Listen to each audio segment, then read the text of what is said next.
అయినందరికీ జై శ్రీరామ్. ఈశ్వరుడు కార్తీక మాసం ప్రీతి కాబట్టి ఈశ్వరుడు భక్తుల్ని నాయనర్లు అంటారు. మనకి విష్ణుమూర్తి భక్తులలో ఎలా అయితే ఆళ్ళవార్లు వాళ్ళు ఉంటారో, ఈశ్వరుడు యొక్క భక్తుల్లో ప్రధానమైన భక్తుల్ని 63 మంది నాయనర్లని ప్రధానంగా పేర్కొన్నారు.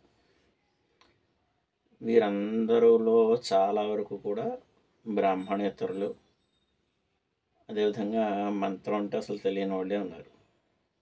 అంటే ఈ మాట ఎందుకు చెప్తుందంటే, కేవలం మంత్రాలు నేర్చుకుంటే మాత్రమే భగవంతుడు ప్రత్యక్షం అవుతాడనో, యూట్యూబుల్లో వాటిల్లో మంత్రాలు వీడియోలు ఆశ్రయించి అవి చూసి చదివేసే పరిస్థితులు ఇవాళ చాలా వరకు చూస్తున్నాం. మంత్రం స్వరం చాలా ప్రధానం. అది లేక ఈవేళ చాలా దారుణంగా అందరూ కూడా మంత్రాలు చదువుతున్నారు. ఇది పూర్తిగా వేద విరుద్ధం.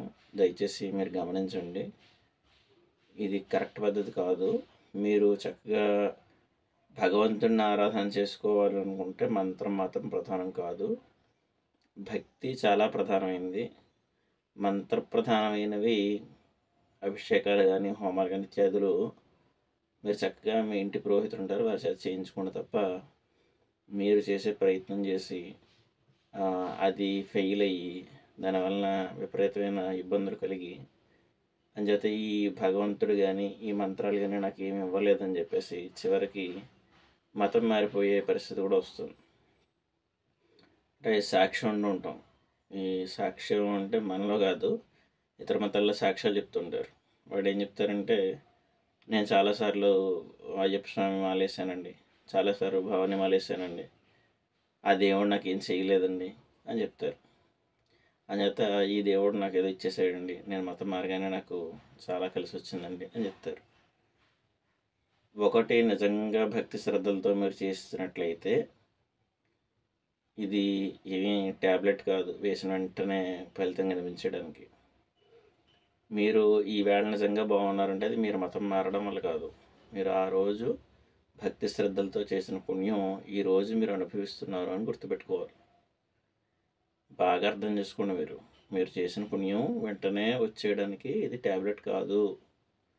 మీరు చక్కగా మీరు చేసి నిజంగా నిష్టగా చేసి ఉంటే ఆ ఫలితం ఈవేళ మీరు సుఖంగా ఉన్నారని ఇతర మతాల్లోకి జంప్ అయిందో చెప్తున్నారు కదా, ఆ సాక్ష్యం. మీరు అంత హాయిగా ఉండడానికి కారణం మీరు అప్పుడు చేసిన నిష్టగా చేసిన పూజే. ఇక రెండో అంశం, ఈ మంత్రాలు ఇవి విరుద్ధంగా చదివేయడం వలన వచ్చిన ఎఫెక్ట్స్ వల్ల, దుష్పరిణామాల వలన మీరు కష్టాల పాలవచ్చు తప్ప మంత్రం ఎప్పుడు చెడ్డది కాదు.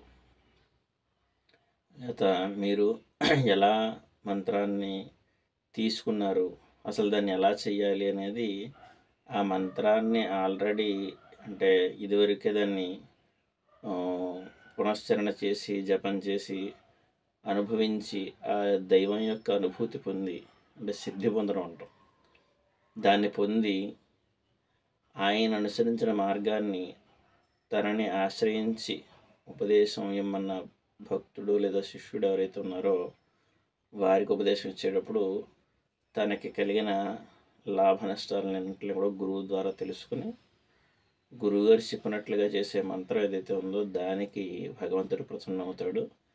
అది సత్ఫలితాలను ఇస్తుంది. ఇది మీరు బాగా గుర్తుపెట్టుకోండి. సరే, ఇవన్నీ ఎందుకు చెప్తున్నానంటే, భగవంతుడిని చేరుకోవడానికి ఇవేవి అడ్డురావు. కులాలు కానీ మంత్రాలు కానీ ఇవేవి అడ్డురావు. కేవలం భక్తి చేత మాత్రమే భగవంతుడిని మనం తీసుకురాగలం, భగవంతుడిని ప్రసన్నం చేసుకోగలం అనే అంశాన్ని మీరు బాగా గుర్తుపెట్టుకోవాలి. అందుకే శ్రీకాళహస్తీశ్వర మహాత్యం చూడండి, అందులో ఏ వేదంబ పఠింతో అని దుర్జటి శతకంలో రాస్తారు. అంటే సాలిడు కానీ, ఏనుగు కానీ, పాము కానీ ఏ వేదమైనా చదివిందా, దానికి ఎలా ముక్తినిచ్చావయ్యా, నువ్వు ఎంత కరుణామయుడివి అని చెప్పేసి ఆ శ్లోకంలో చెప్తాడు స్వామి దుర్జటి. అందుచేత మీరు శ్రీకాళహస్తీశ్వర మహాత్యాన్ని ముందుగా గమనిస్తే, ఒకానొక సాలిపురుగు అడవిలో ఉన్న శివుని చూస్తుంది. చూసి ఆ పైన చెట్టు ఎండుటాకులు ఇవన్నీ కూడా పడిపోవడం చూసి, అయ్యో ఈ స్వామికి ఒక గుడి లాంటిది నిర్మాణం చేస్తే బాగుంటుంది, మనం ఇంత ఉన్నాం, మనం ఇటుకలు అవి మోసుకురాలేము, కనీసం మనం ఎలా అయితే గూడు కట్టుకుంటామో అలా గూడు అల్లుదాం స్వామికి అని చెప్పేసి శివుడికి చుట్టూరా చక్కగా పైన గూడు అల్లుతుంది. అది అల్లుతుంది. అది అల్లేసి నమస్కారం చేసేసుకుని తన భక్తిని చాటుకుని విడిపోయింది. మరుసటి రోజు పాము వచ్చింది. ఇది కూడా ఈశ్వరుడు యందు చాలా భక్తిపరురాలు. అంటే పూర్వజన్మ వాసనలు, ఏదో కర్మచేతాలు పుట్టినప్పటికీ పూర్వజన్మ వాసన వల్ల మరలా పూర్వ జ్ఞానం యొక్క స్పర్శ కలిగి ఇలా ప్రవర్తిస్తుంటాయి ఒక్కొక్క జీవులు. మనం చూస్తూ ఉంటాం కదా, కోతి ప్రదక్షిణ చేసింది, లేదా పావురం చుట్టూ 3 సార్లు తిరిగిందండి, లేదా పందెల గుడి చుట్టూ తిరుగుతూ ఉండిపోయింది రాత్రి అంతా, ఇలా చూస్తుంటాం మనం న్యూస్లో. అవి ఎందుకు జరుగుతాయంటే అలాగా పూర్వజన్మ వాసనలు మళ్ళీ వాటికి అబ్బి పూర్వజన్మ కర్మ ఫలితం వలన అలా పుట్టినప్పటికీ కూడా ఎక్కడో ఉన్న సుకృతం వాటిని మళ్ళీ అలా ప్రవర్తింపజేస్తుందన్నమాట.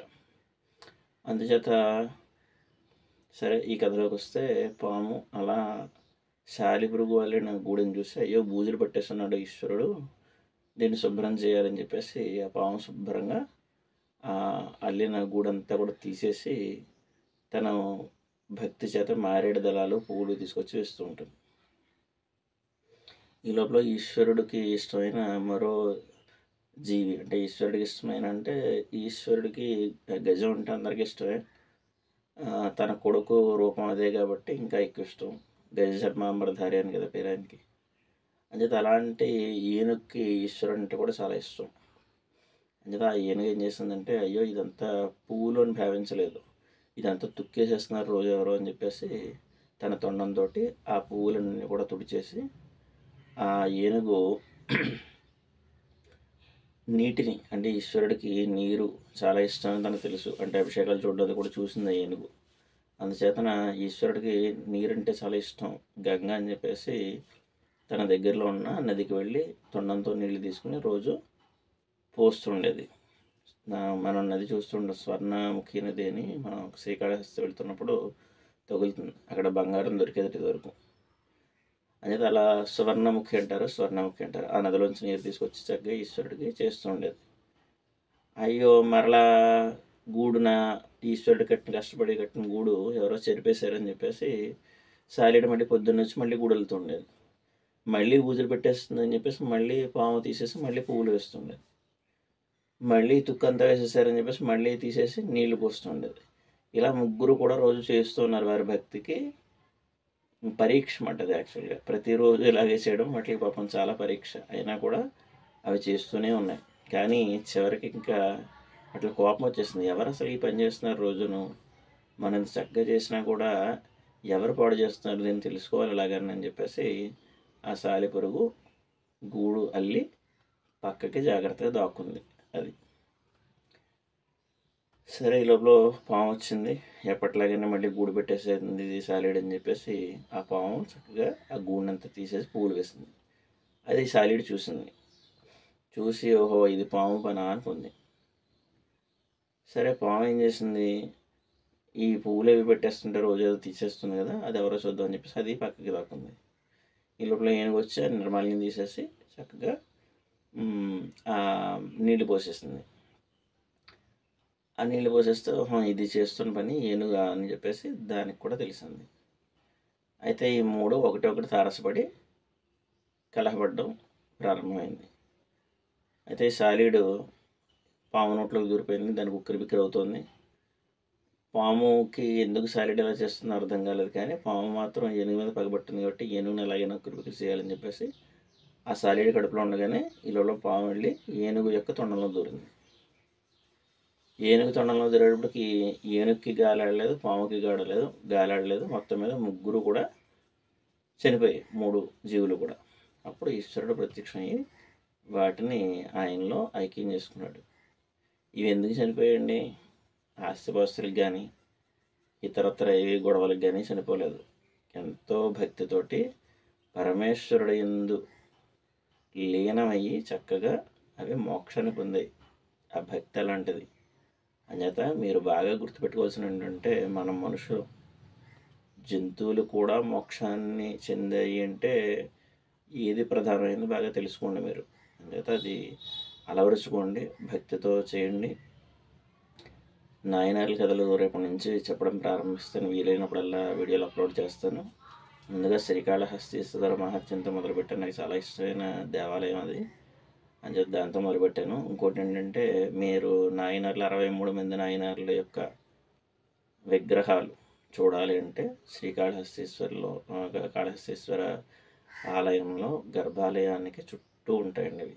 కొన్ని కాంస్య ఇతర విగ్రహాలు, కొన్నేమో రాతి విగ్రహాలు ఉంటాయి. మీరు ఖచ్చితంగా ఈసారి శ్రీకాళహస్తి వెళ్ళినప్పుడు చూడండి చక్కగా. వాళ్ళని భక్తులను చూస్తే కూడా మనకు పుణ్యమే. అంచేత అది ప్రయత్నం చేయండి. నేను ప్రతిరోజు కూడా సాధారణంగా రోజు గ్యాప్ ఇవ్వకుండానే వీడియో అప్లోడ్ చేయడానికి ప్రయత్నం చేస్తాను. 63 మంది నాయనార్ల యొక్క చరిత్రల్ని మరి చక్కగా విందురుగాని కార్తీక మాసంలో వినడం ఇంకా విశేషం. ఆ ఫలితాలను తప్పకుండా పొందండి. పరమేశ్వర అర్పణమస్తు.